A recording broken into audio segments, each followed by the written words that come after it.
Ready to dive into some seriously intense ancient games?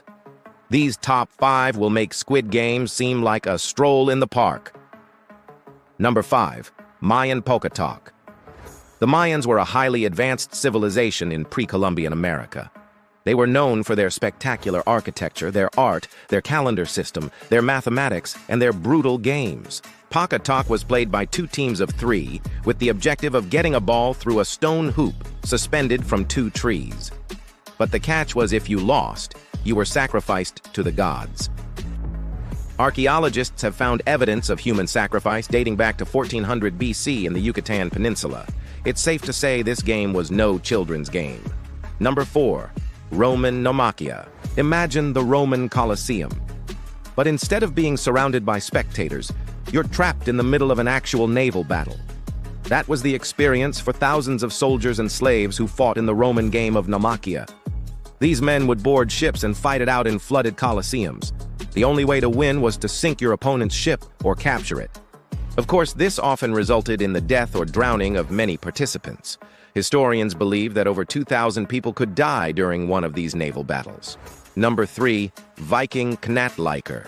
The Vikings were fierce warriors, but they also enjoyed a good game of Knatker, a medieval Viking game that combined elements of soccer, basketball, and hockey. The objective was to score by throwing a ball into a net, but unlike modern sports, there were no rules in Knatker. Players used wooden bats to cripple their opponents, and the match could go on for days.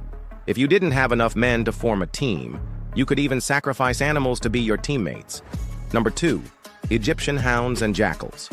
In ancient Egypt, the pharaohs loved to gamble. They would play a game called Hounds and Jackals, similar to modern backgammon. But the stakes were much higher. If you lost, you and your family could be sold into debt slavery. The game involved throwing sticks and moving pieces according to the rules of ancient Egyptian mathematics. It was considered a test of skill, luck, and piety. Number 1. Greek Pancratian. The ancient Greeks were big on athletic competitions, but their version of MMA was truly brutal. Pancratian was a full-contact combat sport with no holds barred. Fighters could use any means necessary to subdue their opponent, including eye gouging and strangling. The winner was decided by submission or knockout. And yes, sometimes the matches were to the death. The most famous Pancratian event was part of the Olympic Games, so imagine the brutality of the Olympics. Which ancient game would you try? Let me know in the comments below.